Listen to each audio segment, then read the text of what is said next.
Bueno, pues ya estamos acá en la mesa de análisis que este jueves va a estar dedicado a hablar de las derechas, las muchas derechas que hay en nuestra región. Aquí está Javier Hidalgo. Hola, Javier Daniela. Hidalgo, bienvenido. Hola, buenos días. Ya Buenos días a te imaginaba ya con Festejando. playera triple de la selección. Es que ya de tanto usarla ya había que lavarla. Ah, bueno, la que sí trae es su playera de la selección es Susana Ochoa. Bienvenida, analista feminista. Muchas gracias, muy feliz. Muy bienvenida. Y siento que la felicidad que da la selección tiene que ser también patrimonio nacional. Un tema complejo. Arturo Ávila, diputado, muy bienvenido. Ya lo extrañábamos, diputado, ya aquí andamos. Acá al Sinsonte. Aquí andamos, bueno, contentos. Pues vamos a entrarle directamente. Primero vamos a hablar de un tema que yo decía ayer, tenemos una nota que dice triple autogol de la derecha mexicana, una nota falsa, publicada en el Universal, una entrevista con Carlos Monsiváis, que nadie que haya conocido a Carlos Monsiváis puede creer, pero que ya fue desmentida por la familia. Unas declaraciones del expresidente Vicente Fox que vamos a escuchar. Vamos a escuchar a Vicente Fox. Estábamos contra el PRI. Entonces nos unía esa lucha de sacar al PRI de los pinos. Esa fue una buena etapa. O sea, ¿lo unía con Andrés Manuel? ¿O con quién? Claro, platicaba con él y luego de llegaron a platicar. Platiqué con él, claro. ¿Es inteligente Andrés Manuel? Es pendejo. Fijo en sus ideas, no tiene espacio para arreglar nada. ¿Y cómo logra el liderazgo que tiene? Y de verdad que es un pendejo, no saben gobernar estos cuates. Claudia está igual, no sabe gobernar. Saben repartir dinero. ¿Y la considera inteligente, Claudia? Ellos, ¿a quién? A Claudia. No chingues. ¿Cómo la considera? No chingues. Pésima. ¿Por qué? Porque está llena de ideología, porque fue guerrillera en el 88. Que negó ahora a Petro porque cuando... no cree en otra cosa, porque todo lo demás nos está engañando todo el santo día. Debe de dejarle ver a la gente que ella es comunista, no científica. De científica no tiene un pelo. Debe decir, soy comunista y quiero que todo México sea comunista. Ah, bueno, vamos a... Bueno, ese es el expresidente, para quienes no conocen, no ubican y no están en México, ese es nuestro expresidente de la transición de 2000 a 2006, el que prometió que nos iba a correr al PRI y a regresarnos a la democracia. Y bueno, es el expresidente. Y ahora vamos a ver la campaña de pañuelos blancos que se intentó hacer para el Mundial.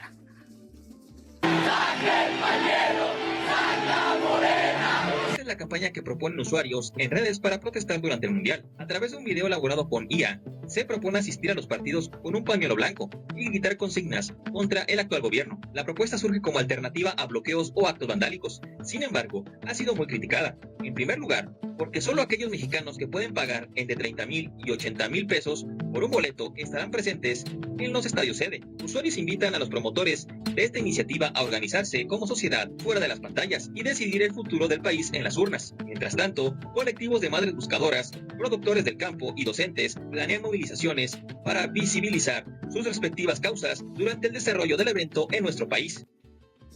Bueno, ahí está, ese es el primer tema. Yo le quiero preguntar a los tres que, a ver si me cuentan la verdad y me dicen, ¿cuánto le están pagando al expresidente y a Ricardo Salinas y a todos ellos por hacer estos semejantes ridículos? A ver, diputado, ¿qué están haciendo ustedes para que salgan? O sea, bueno, lo del expresidente Vicente Fox diciendo que es comunista. Claro, yo creo que hay una... Y en serio, llama mucho la atención. Una campaña, sin duda, organizada por parte de varias figuras que piensan que llevando a cabo este tipo de estrategias de comunicación van a golpear y van a afectar al movimiento, ¿no? Ahí me tocó incluso responderle a Vicente Fox y un X cuando dijo esto. Y varios temas, ¿no? El primero que él critica es si la doctora es evidentemente científica o no. Pues hay que recordarle que no solamente es física por la UNAM, sino que tiene una maestría y un doctorado en ingeniería energética, ¿no? investigadora del Instituto del IPCC, que es el organismo justo que recibió junto con otro grupo de investigadores el Premio Nobel de la Paz en 2007, o algo que seguramente él desconoce, ¿no? Él se tardó 35 años en poder obtener el título de la licenciatura. Y no hay que olvidar cómo lo tuvo. A su titulaje. Bueno, dicen que se la regalaron porque iba a ser presidente de México, ¿no?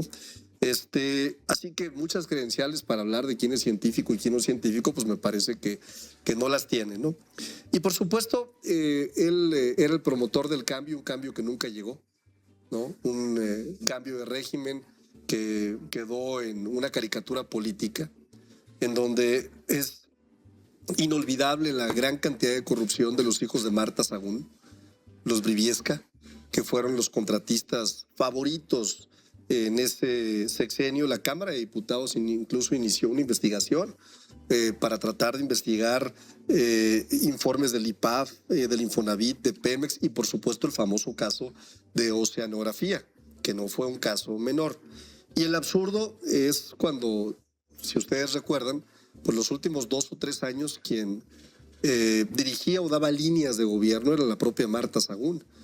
Vicente Fox incluso empezó a promover la idea a través de alguna asociación que le gustaban mucho de que podría llegar a ser esta persona, Marta Sagún, incluso candidata a la presidencia de México, ¿no?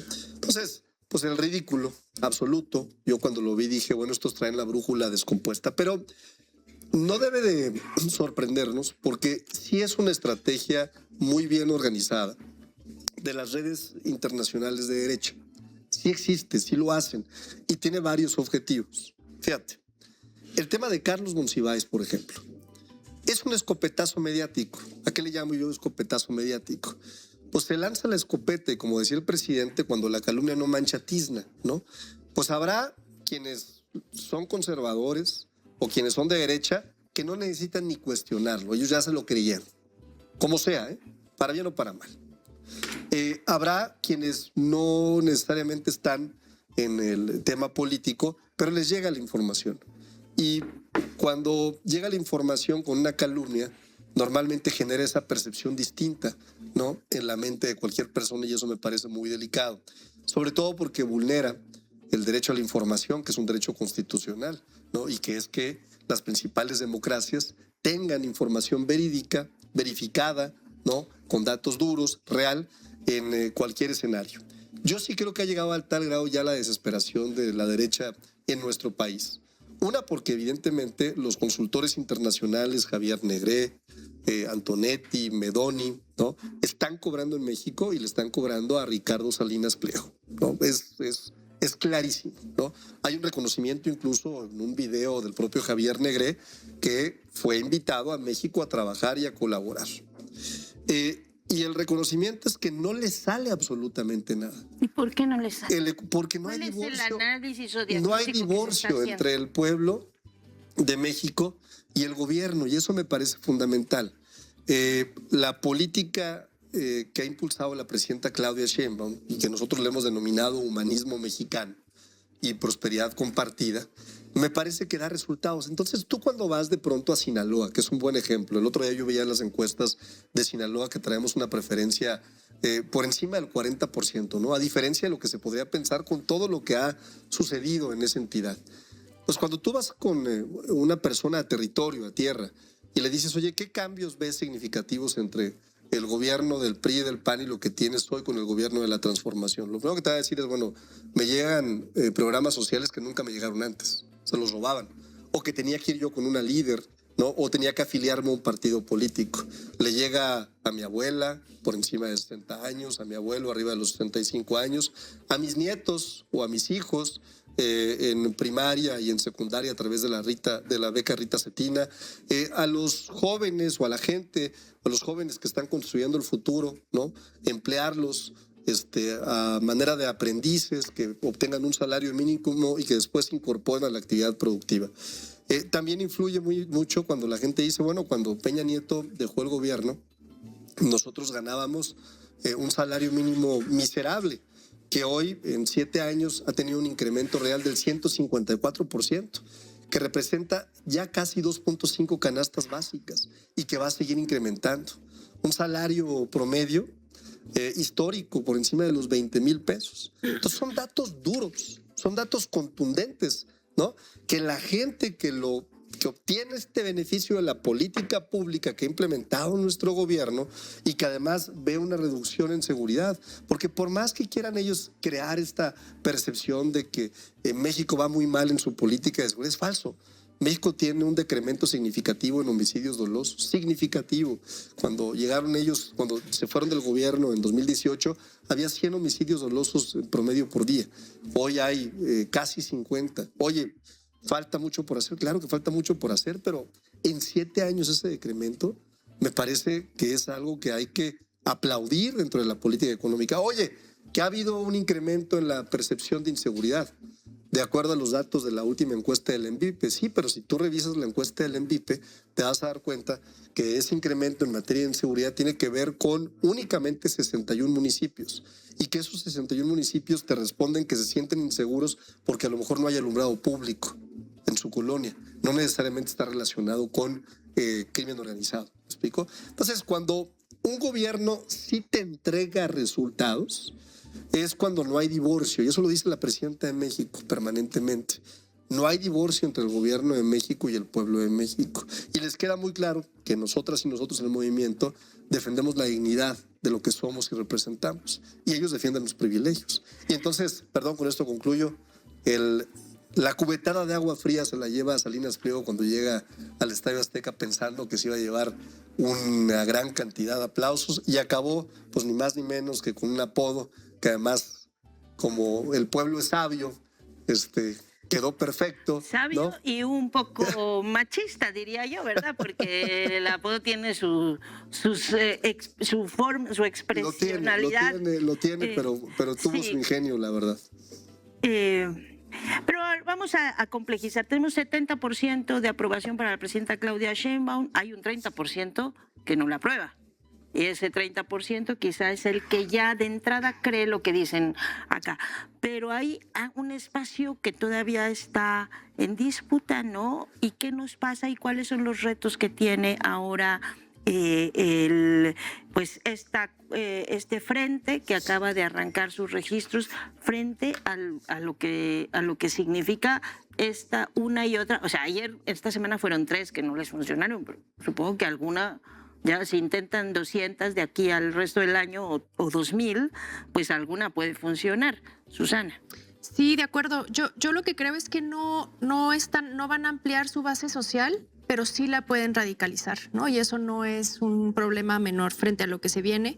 Y yo también creo que tiene que ver que hay un pueblo que sí está muy politizado, ¿no? O sea, que a pesar de que pareciera que nosotras como movimiento tenemos el control mediático, la verdad es que no lo tenemos. O sea, tú subes un taxi, prendes la radio, tú lo que escuchas es ideas muy contrarrevolucionarias, ¿no?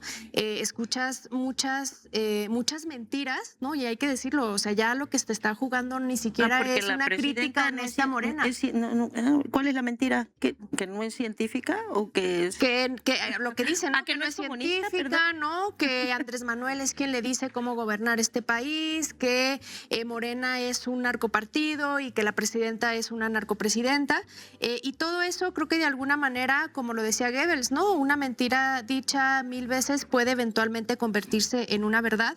Y yo creo que no hay que, digamos, tener un discurso triunfalista, que obviamente tenemos la razón, ¿no? Y nuestro movimiento sí representa a la mayoría de este país, pero creo que hay que tener mucho cuidado porque yo sí creo que se van a meter con muchísima fuerza, ¿no? Yo creo que se van a meter por Chihuahua, se van a meter por Jalisco, ¿no? En aquellas grietas donde todavía hoy no como movimiento representamos a la mayoría de la población. Porque cuando Fox dice, ¿no? que Andrés Manuel y Claudia están llenos de ideología, también hay un discurso de querer decir que no hay que hablar de política, ¿no? Y que lo que ellos representan no es un tema ideológico, ¿no? Cuando pues es completa ideología, ¿no? De defensa del imperio, ¿no? De la meritocracia, la ideología de estos cuates es defender el capital.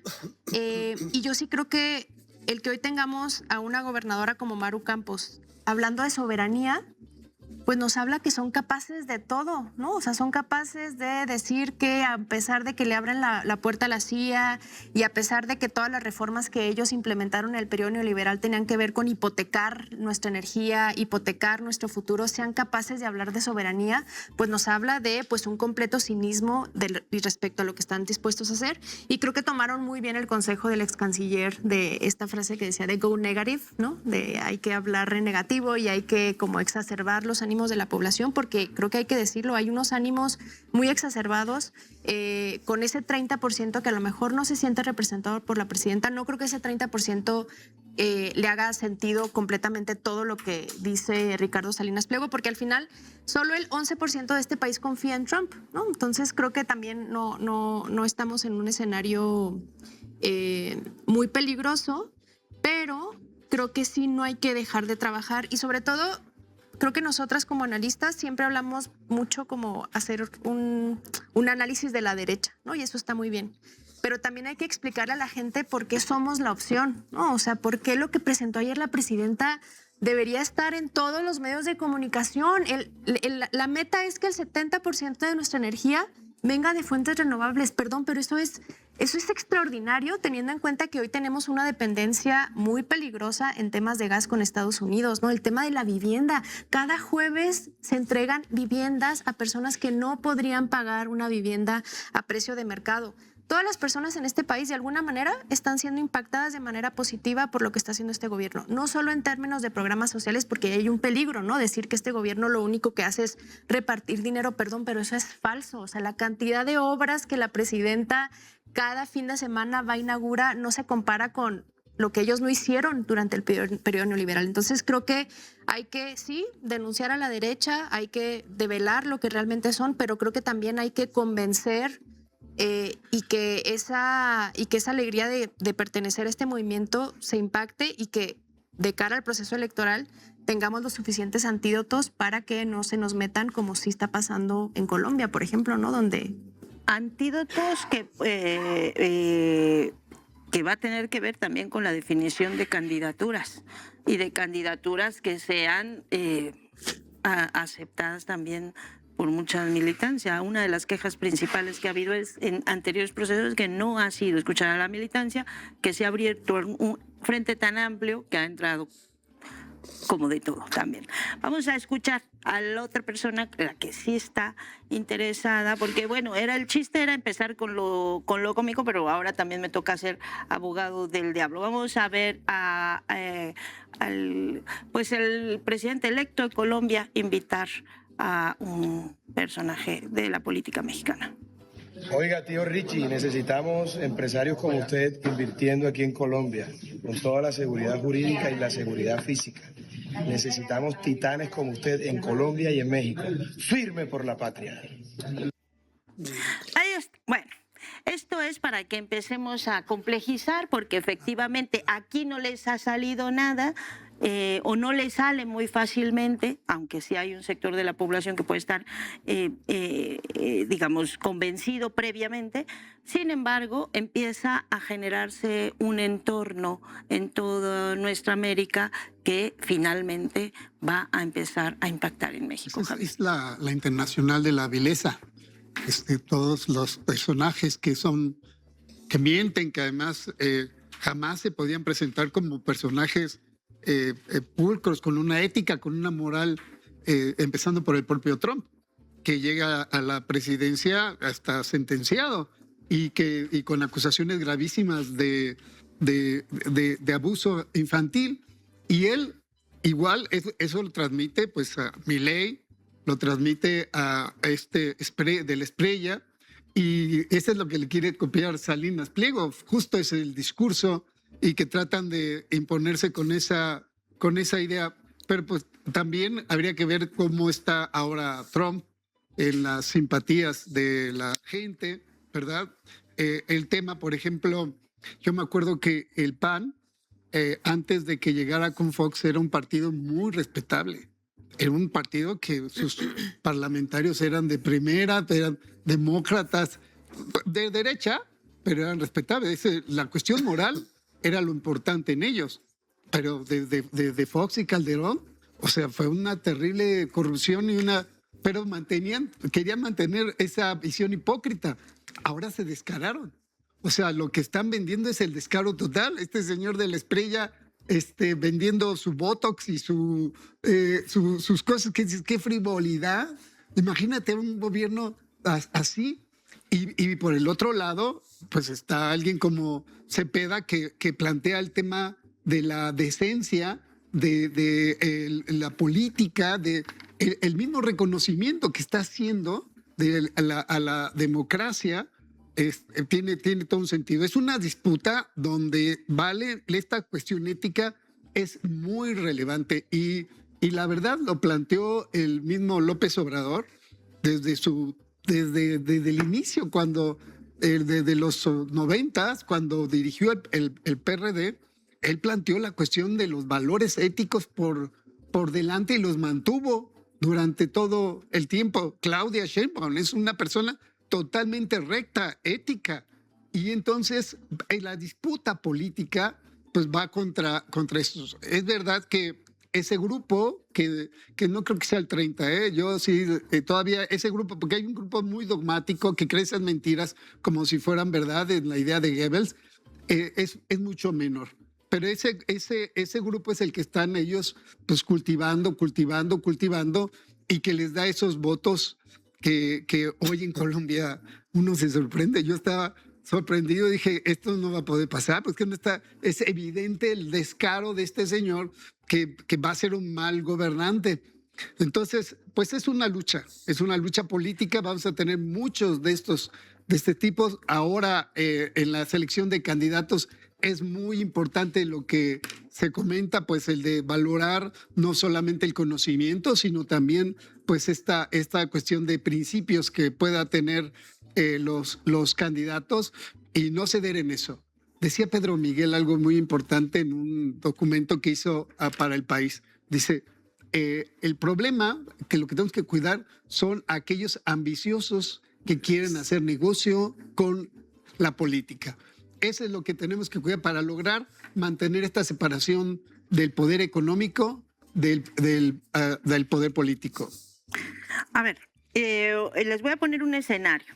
Vamos a tratar de que ganó Donald Trump hasta ahora. Ha habido en nuestra región 8 elecciones presidenciales, una legislativa en Argentina y Ecuador, ganó Trump. Bolivia, ganó Trump. Chile, ganó Trump. Honduras, ganó Trump. Costa Rica, ganó Trump. Perú, ganó Trump. Colombia, ganó Trump. Además, con estos resultados tan cerrados y además, hace 2 meses, nadie fuera de Colombia sabía quién era Abelardo de la Espriella. Nadie tenía ni idea, ¿no? Ganó, digamos que en las últimas 2 semanas, en las semanas previas, hasta 2 semanas antes de la primera vuelta, Iván Cepeda llevaba meses arriba y no parecía que pudiera impactar. En enero de este año, de la Espriella tenía menos del 20% de la aprobación.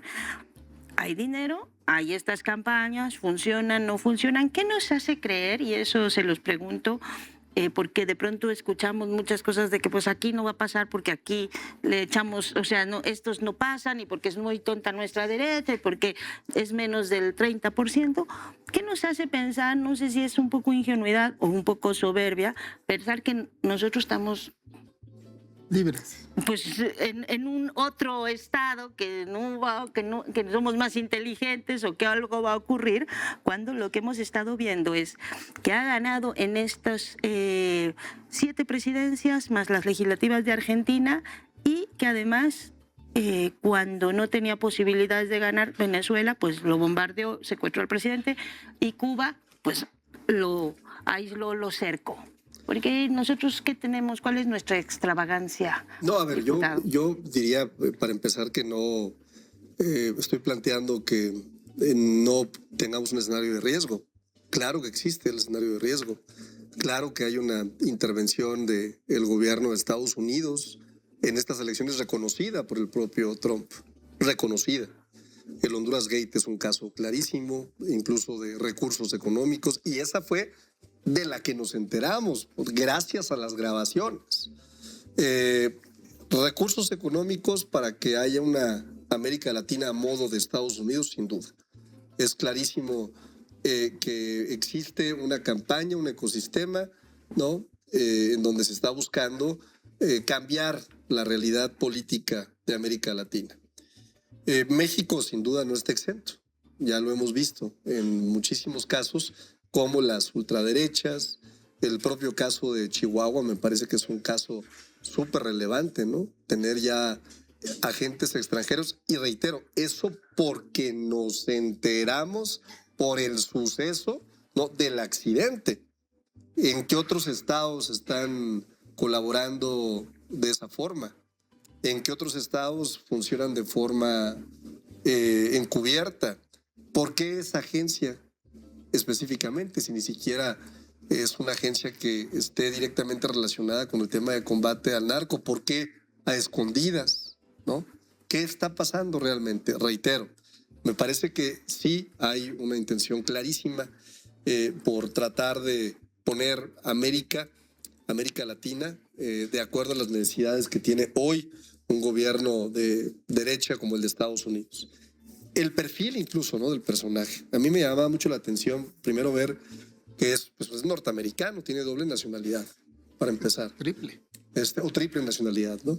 Que la mayor parte de su vida se la pasa entre Estados Unidos y Italia, ¿no? Las declaraciones inconcebibles. La declaración de, bueno, si no ganamos no pasa nada, ya tenemos el mundo resuelto, tenemos dinero suficiente y nos regresamos a Estados Unidos. La declaración de que el pueblo de Colombia era un pueblo despreciable. Él la dijo, nadie más. No, hay muchísimas cosas que iba a destripar a la izquierda. La declaración de, incluso tratando de llamar una especie de golpe de Estado, cuando dijo que si el gobierno no respetaba los resultados, la intervención militar podía ser una ruta para poder de alguna forma tomar el control. La declaración en la lógica de que van a incorporarse de inmediato al escudo de las Américas, en esta estrategia que no hace ningún sentido. Pensar en un plan Colombia 2.0 como lo ha anunciado, con todo lo que la injerencia que tuvo Colombia en su momento al permitir que Estados Unidos operara directamente con la justificación del narcotráfico, pues me parece que es lamentable, ¿no? Y a veces un poco inexplicable.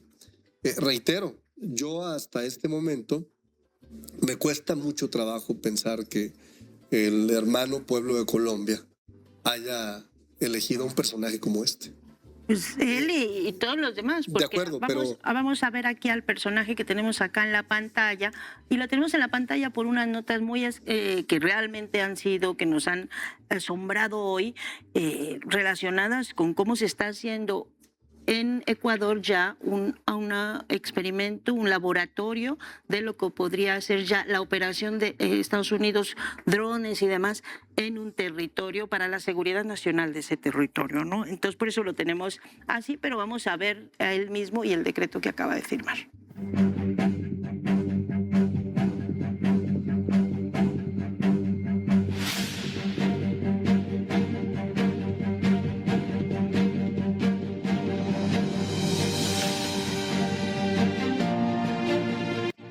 Ecuatorianos, hoy he firmado un decreto que fortalece la lucha contra el narcoterrorismo en el Ecuador. A partir de esta decisión, militares de países aliados podrán desplegarse en las provincias más golpeadas por la violencia para trabajar junto a nuestro bloque de seguridad. Esta medida es resultado de meses de trabajo, especialmente durante nuestra última reunión en el Pentágono.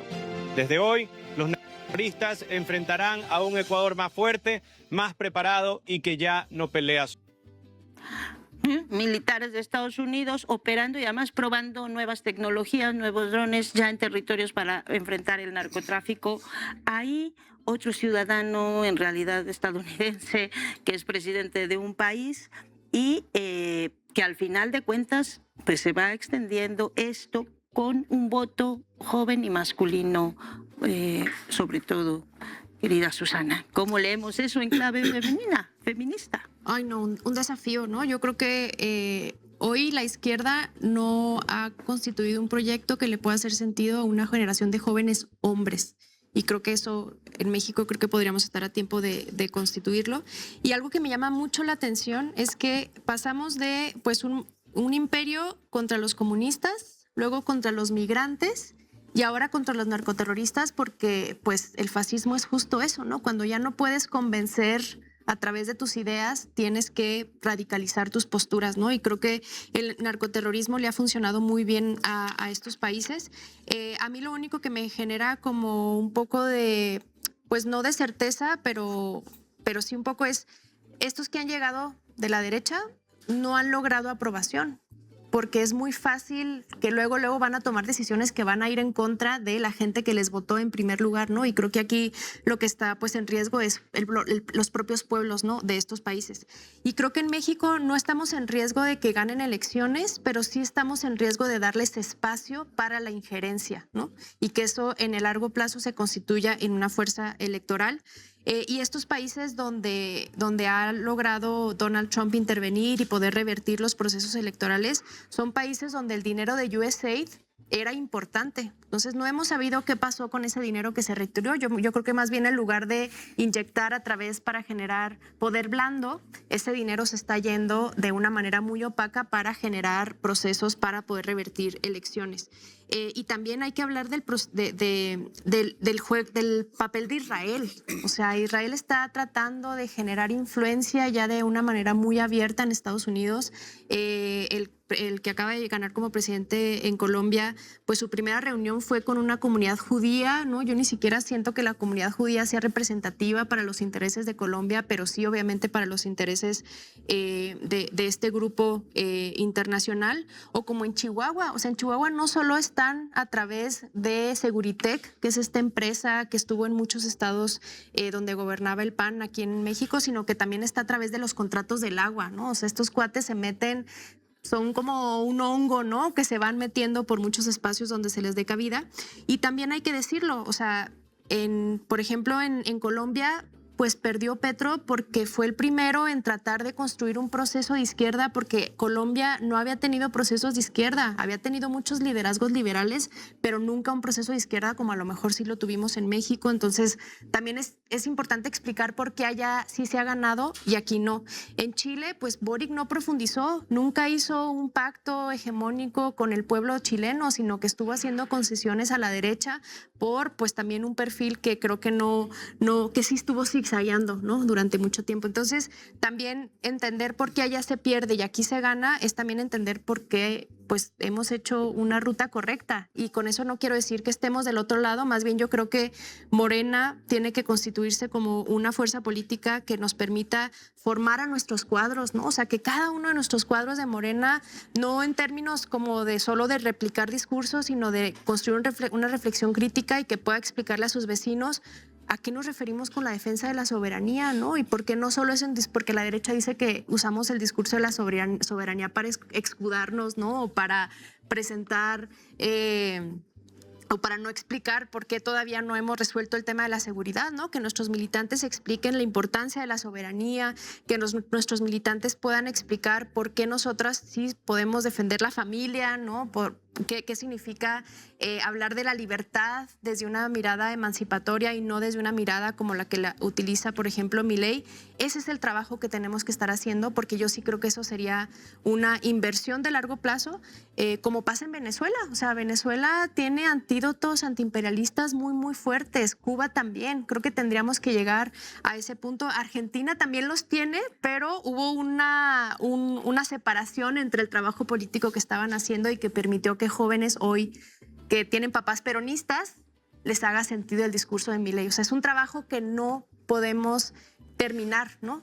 He escuchado también muchas críticas hacia nuestro movimiento, ¿no? Que hablamos mucho del pasado, pero es que si no hablamos si dejamos de hablar del pasado, no vamos a construir una memoria histórica respecto a lo que significó Calderón, respecto a lo que significó Salinas y la entrada del Tratado de Libre Comercio a nuestro país. Entonces creo que es un trabajo de todos los días y que nos permita acuerpar a la presidenta. y profundizar, porque yo estoy convencida que lo que representamos es la ruta correcta. Ahora sí que yo sí creo que es un tema de buenos y malos, ¿no? O sea, sí hay un buen proyecto de país y hay un mal proyecto de país, y eso hay que tenerlo muy claro, porque yo sí creo que estos cuates se van a radicalizar y van a meter mucho dinero para convencer y radicalizar a los que no están convencidos. A ver, hay un plan. Hay un plan que tiene Estados Unidos, que además no lo ha ocultado. Hay 2 documentos, Estrategia de Seguridad Nacional. O sea, están sus 2 documentos que dicen, este es mi continente, América, este es nuestro hemisferio, el Golfo de México se tiene que llamar Golfo de América, y lo que necesitamos es tener control de todos los recursos. Lo dijo Laura Richardson hace 3 años, la ex directora del Comando Sur. Lo ha estado siguiendo y va a una velocidad express. O sea, estamos a 1 año y medio de gobierno de Donald Trump, 8 países han perdido elecciones y 2 más que no han perdido elecciones están intervenidos, uno directamente, militarmente, y el otro con un cerco, un bloqueo energético. O sea, va muy rápido. Y mi pregunta aquí es, porque efectivamente podemos discutirlo aquí, hay luego gente que nos pregunta, ¿y por qué no invitan a la oposición? Y que la pluralidad, nosotros ya hemos explicado muchas veces que para nosotros la pluralidad está dentro del marco de la izquierda, no todas las posiciones de todas las izquierdas son aceptables, la derecha no, porque justamente son estos personajes. Pero dentro de toda esa pluralidad, la gran pregunta es, ¿qué estamos haciendo? ¿Qué se puede hacer? Porque si nos quedamos nosotros solitos después de Brasil, pues de nada más servir que tengamos los mejores proyectos, porque lo que quieren claramente es todo el continente, no nada más un pedacito. Javier. Sí, y hay que entenderlo en el marco de todo el planeta global. Es un repliegue de Trump a la defensiva para tratarse de concentrar en su territorio, ya que ha perdido ya el control del mundo y del proyecto. Ahora, aquí lo cierto es que si bien pueden lograr algunos procesos imponerse, no tiene, el modelo económico que ellos están resaltando no tiene futuro ni alternativa. Y no lo digo para los pueblos solo, también hasta para los capitales. O sea, el resultado de la administración de todos estos gobiernos, el de Argentina, el de Chile, el de Bolivia, es un desastre. Es un desastre. Comparado con lo que estaba planteando hace rato Arturo, pues sí tenemos con qué contrastar. Ahora, el tema es de resistir. Aquí, en el entendido, pues de que existe este otro Trump que está reaccionando así y que tampoco tienen hasta dónde estirarle la liga para siempre, y que sí tendremos que ir aguantando. Creo que México ha ido resistiendo. La forma que ha dado respuesta a este embate, digamos, está fuera de los dogmas de antes, de la izquierda. O sea, Andrés Manuel, desde Andrés Manuel y ahora con Claudia, no se valoraba que así tendríamos que estar trabajando, que así debe estar proyectando. Mucho de la organización que tenemos está en esa lógica. Entonces, pues es prepararnos para resistir. Algo que pasó, por ejemplo, en Colombia, que si bien sí se impone este personaje, es que se obtuvo la mitad de votos en un país donde además hay que recordar de dónde viene. Por ejemplo, Petro y Cepeda venían del M-19, que era un movimiento social que buscaba reivindicar, que logró recuperar la espada de Bolívar, ¿no? Y luego formó la Unión Patriótica, y luego sucedió todo este genocidio contra la Unión Patriótica, y hoy lograron una votación altísima, 12.700.000 votos.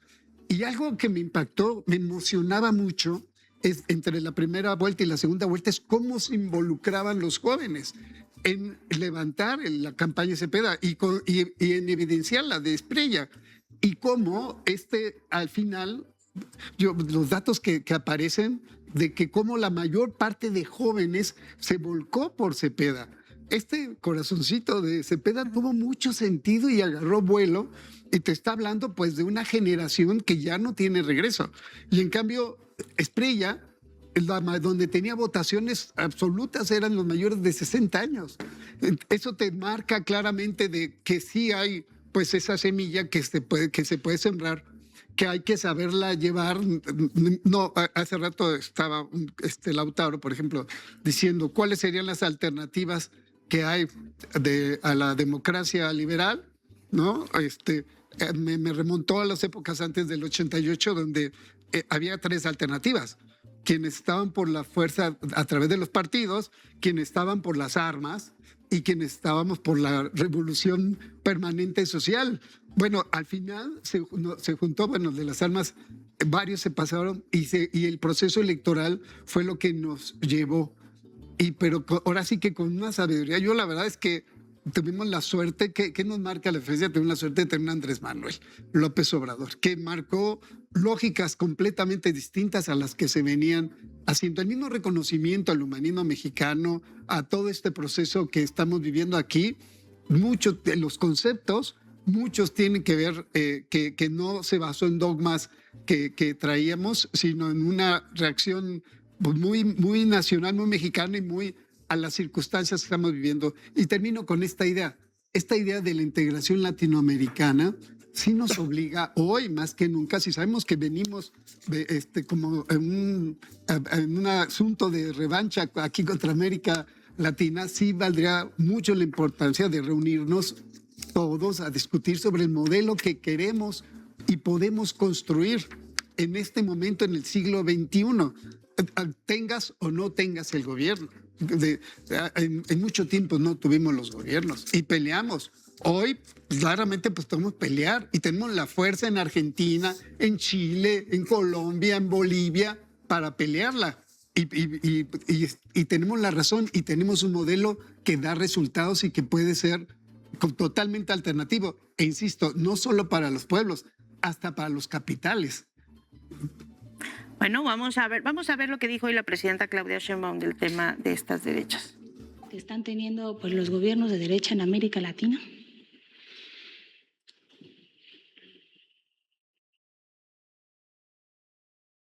Pienso que son 2 temas, ¿no? Uno es, y por eso mi llamado permanente a que tenemos que discutir esto en México, es el tema de la influencia de grupos internacionales de derecha que se organizan para utilizar las redes sociales con noticias falsas. Esto tiene que revisarse en México necesariamente. Y por eso es importante las reformas que se han planteado. Entonces, una parte es eso. Pero otra parte muy importante tiene que ver con la organización del pueblo, de los pueblos, la defensa de sus derechos. Nosotros pensamos que son los gobiernos humanistas, progresistas, los que se acercan más a los pueblos y que para que permanezca un gobierno humanista, pues tiene que tener una cercanía enorme con el pueblo.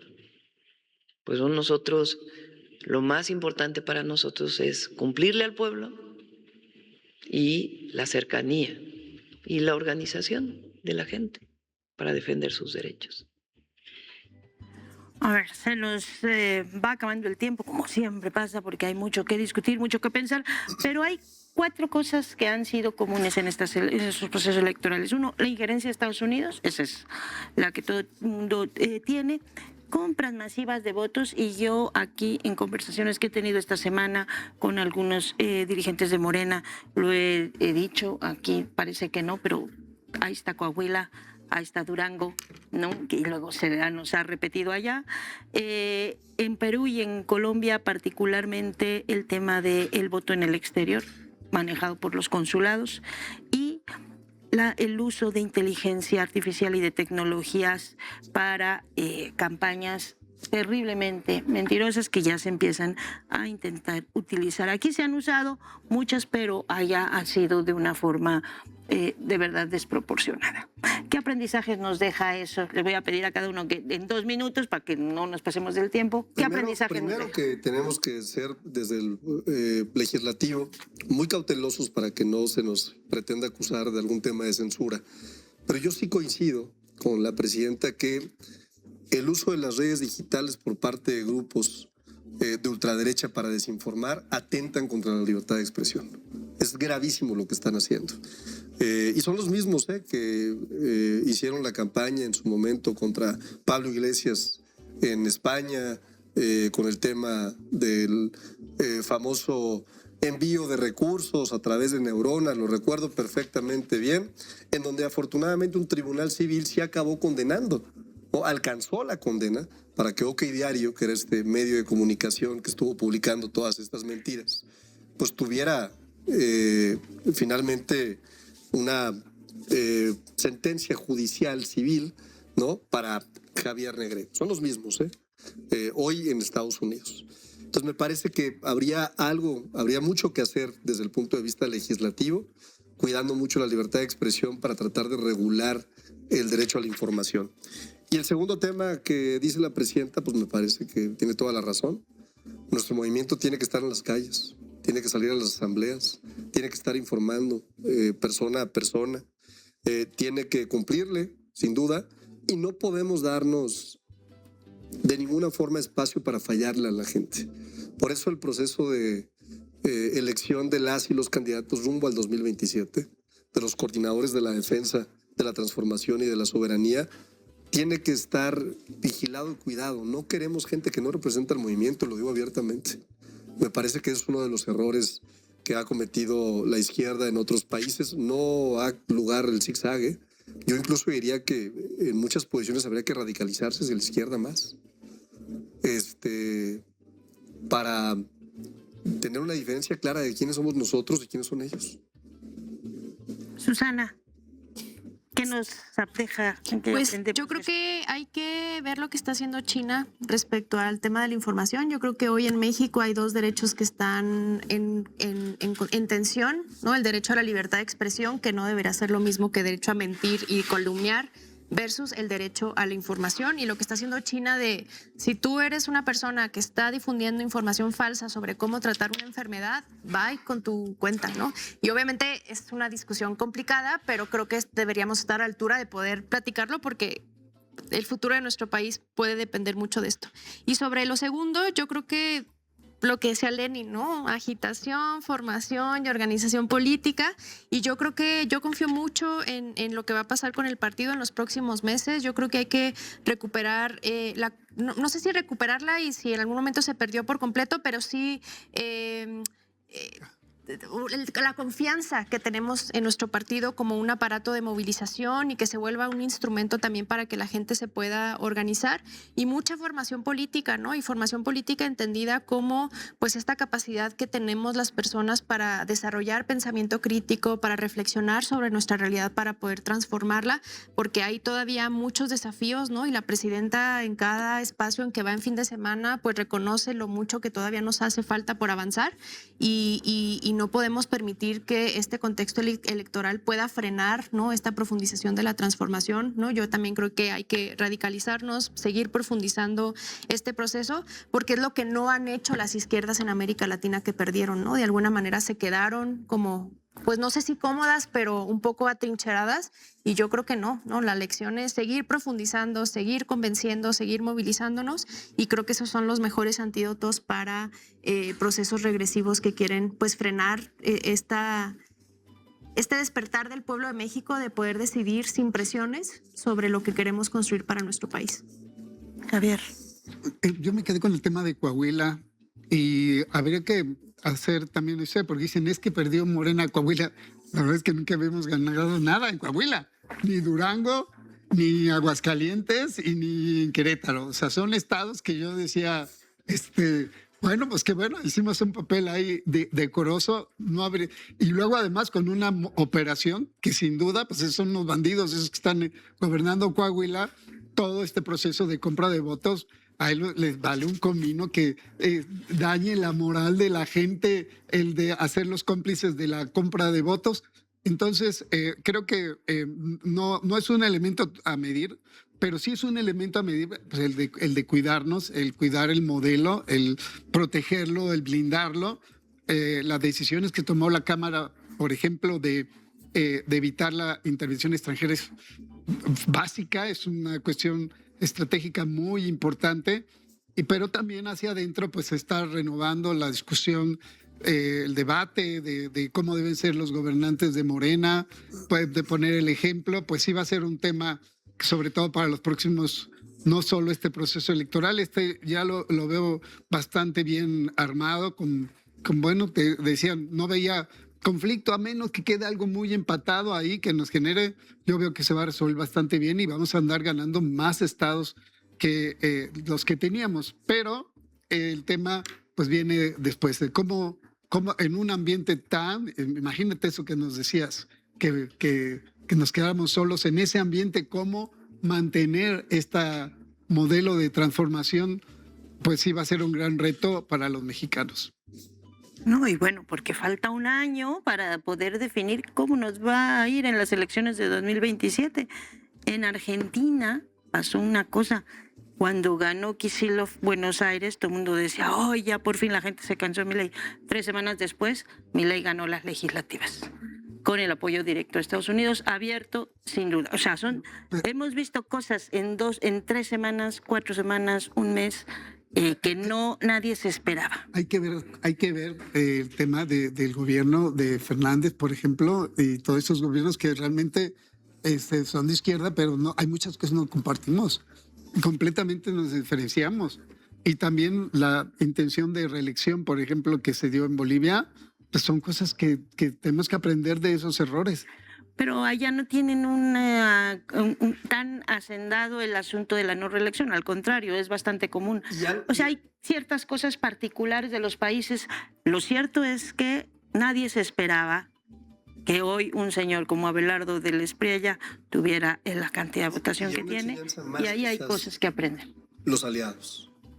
Mucho cuidado con quién nos aliamos, ¿no? Porque me parece que pues ahí quedó, ¿no? Una demostración. Yo que participo en la comisión permanente, de pronto ver a un senador del Verde con esas posiciones de Salinas Pliego, ¿no? O ver a los del Verde no votando a favor de los proyectos que envía el Ejecutivo la presidenta, pues me parece que nos hace un replanteamiento de hacia dónde queremos ir y qué tanto se queremos ir fortaleciendo a un partido que ha sido satélite y que ha estado aliado con todas y con todos. Que se sucedió en Brasil cuando traicionó Temer. O en Colombia. Ahora sí que eso se los dejo a ustedes. Yo pongo aquí las preguntas, los temas.